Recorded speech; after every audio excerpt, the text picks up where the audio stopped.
Halo pemirsa, kita lanjutkan kembali Anugerah Inspiration. Kita sedang membahas soal growing continuously, growing or die. Tadi Pak Indra Santana sudah sharing dengan kita yang menarik sekali ya Pak Antoni. Ya. Tapi apa yang bisa kita garis bawahi Pak dari keterangan Pak Indra yang singkat tapi cukup tajam tadi? Ya.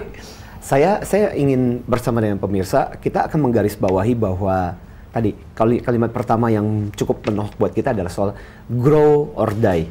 Dalam dunia pertumbuhan tadi secara menarik dari kata oleh Pak Indra sebenarnya adalah ada perbedaan antara pertumbuhan bisnis dengan pertumbuhan perusahaan gitu. Bisnis punya sebuah gerakan, perusahaan juga punya gerakan. Nah, bagaimana perusahaan ini bisa bergerak kalau bisa lebih cepat, karena bisnis ini kan berisi kompetitor-kompetitor kita. Nah, bagaimana pergerakan ini bisa lebih cepat gitu. Bahkan ketika kompetitor kita terus-menerus bergerak, tapi jangan merasa bahwa karena kita sudah merasa di depan, lantas kemudian kita berhenti. Tanpa sadar sebenarnya kita menurun akhirnya. Karena meskipun kita bergerak, bisa jadi sebenarnya kompetitor kita bergerak jauh lebih cepat daripada kita gitu. Ya, saya pikir ini satu pembelajaran pertama yang kita bisa peroleh gitu. Dan ada banyak pembelajaran lagi kelihatannya Pak Indra ya. Iya, betul. Saya jadi ingin, kalau saya boleh bertanya, bisa ngobrol-ngobrol dengan Pak Indra, saya ingin mengarah ke begini. Apa sih sebenarnya yang menyebabkan kenapa banyak pebisnis atau perusahaan gitu, lalu akhirnya betul-betul akhirnya kita lihat bicara tentang growing continuously ini, lalu stuck gitu, berhenti gitu. Ya, mungkin salah satu peribahasa yang ironis dalam pelaku bisnis adalah sukses yang kita capai itu sebenarnya suatu warning signal. Jadi pada saat kita sukses itu temptation atau cobaan yang terbesar buat pelaku bisnis adalah merasa nyaman. Ingin pesta pora, ingin menikmatin suksesnya, puas di saat itu berpuas diri, dan biasanya ini suatu warning signal untuk awal dari suatu kemerosotan. Karena itu sering ada peribahasa, hati-hati gitu ya. Selalu ada orang yang mengingatkan jangan lupa pada saat di atas bahwa lebih sulit mempertahankan suatu kejuaraan daripada berusaha merebut suatu kejuaraan. Nah, karena itu dalam bisnis farmasi atau obat-obatan ini juga berlaku hal yang sama. Biasanya kita juga belajar dari industri farmasi misalnya yang mengandalkan sekali dari research. Kita lihat dari statistik atau sejarah, misalnya suatu perusahaan yang pernah sukses sekali dengan suatu obat bius atau obat tidur misalnya. Dan beliau menikmatin suksesnya setelah sekian belas tahun, tahu-tahu peringkatnya sudah merosot mungkin 10 peringkat gitu. Karena kesuksesan obat tidurnya itu misalnya. Dan suatu saat tertidur malah. Jadi tertidur ya kan.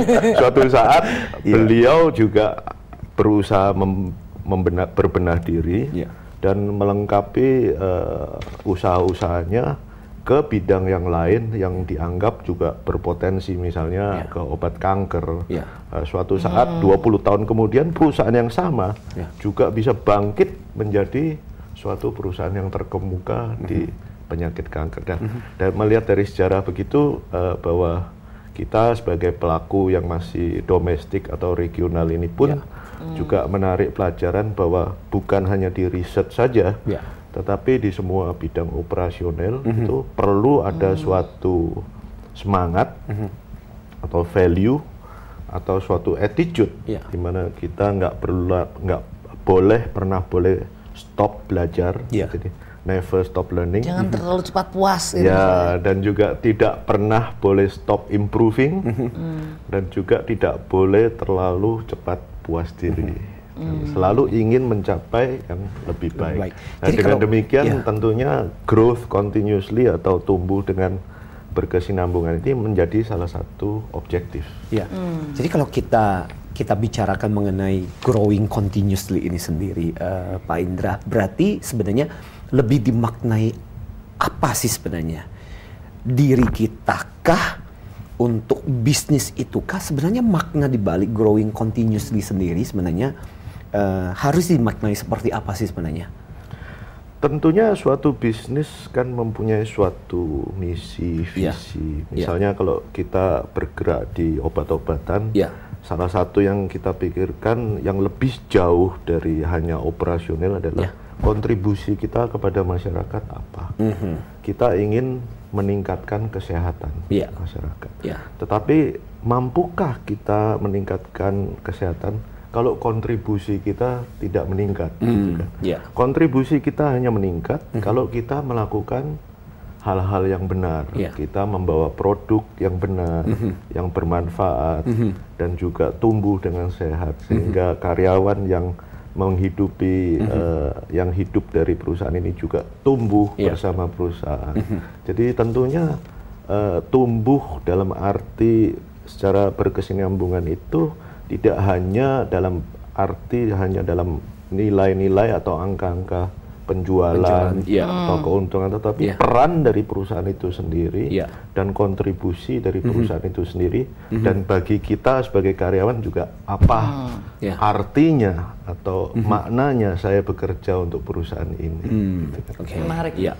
Saya pikir kan indikator dari kalau perusahaan itu bertumbuh adalah tadi seringkali earning dan sales increase itu. Bukan situ ya Pak ya. Ini lebih dalam maknanya tadi Pak Indra bilang gitu. Kita akan break sebentar. Tapi kalau dari pembicaraan ini kira-kira ya Pak Anthony bisa makna dan lain sebagainya, orang kan memberikan makna berbeda tentang growing continuously, Pak Anthony. Sebelum saya melihat terakhir yang bagian yang terakhir yang dikatakan oleh Pak Indra, saya pikir punya makna yang cukup dalam buat kita bahwa bukan cuma sekedar angka, tapi juga kontribusi. Bahwa kita growing continuously, so kita bisa contribute lebih banyak, terutama untuk masyarakat. Dan saya pikir kalau bisnis punya sebuah visi besar seperti itu, maka dia punya alasan yang sangat mendalam untuk bertumbuh.